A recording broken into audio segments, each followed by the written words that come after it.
Hey, what's up, Herd? It's Wednesday, July 31st, and this is your market update. My name is Aaron, and let's jump on into it. Let's get into the Bitcoin chart, guys.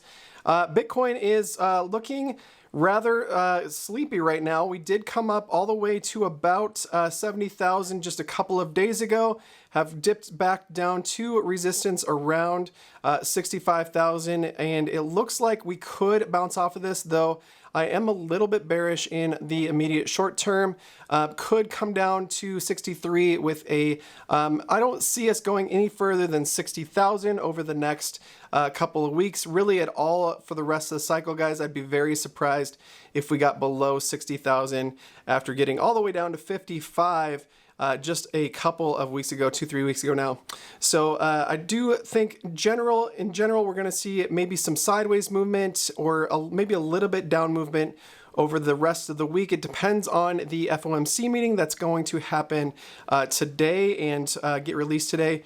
If we get any indication that they're going to be lowering rates sooner than expected, though, guys, we could see a considerable run on assets like Bitcoin and the crypto markets. So Ethereum, just bouncing up against this what was support and now is resistance.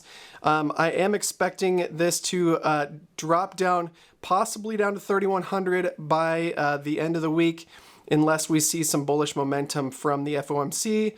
I don't think we've come far enough with the whale money flow out of this.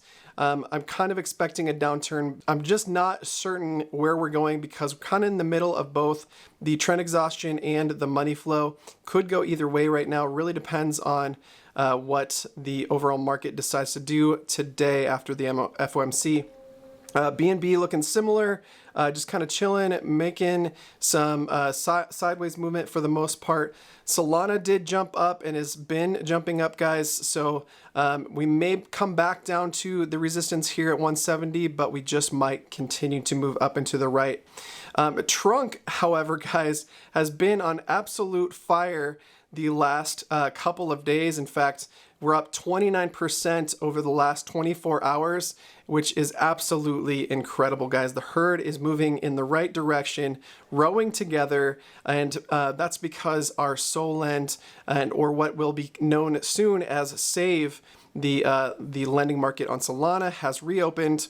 Let me refresh this here. We are currently supplying $3.99 million, almost $4 million, and only have a borrow at $2.5 million. So we have some room to grow here. Supply APR, guys, is over 100% again, which is fantastic to see. This is what we want to see for the growth of the ecosystem. You can't find 100% APR on USDC anywhere else in crypto, rather in the world. So this is the best lending market. Get your USDC into there if you're not fully allocated already. Maybe borrow some USDC against your USDC and buy up some trunk, and your supply APR will outpace that of your borrow APR. Just to give you a heads up, guys, we did put some guardrails up on this to make it a lot more safe.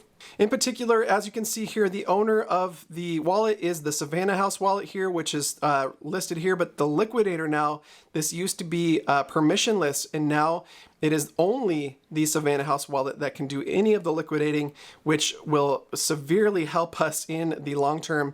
And now our loan to value ratio is only 10%. So now liquidations are still up at 80%, I believe, guys, but the LTV can currently only go up to 10%. So if you were to put $10,000 of USDC into here, you can only borrow $1,000 worth of USDC, and same for trunk. If you have $10,000 worth of trunk, you could only borrow $1,000. This is exactly what we need to get restarted in the Solend pools. I do think that at some point BT could raise these LTVs to help us out, but for right now, to get people back into this market and feeling safe with Solend and the Save.finance websites, I think we are going to have some great success as we get back into this, and I think the market is already showing that. Since we're up 28.75% right now, I think we have been as high as 30% at the top of the morning today. So let's refresh the numbers here for the holder count and just look at what's going on, see what the health looks like here. My goodness, we have seen 26 million now bridged over to Solana, which is a huge change.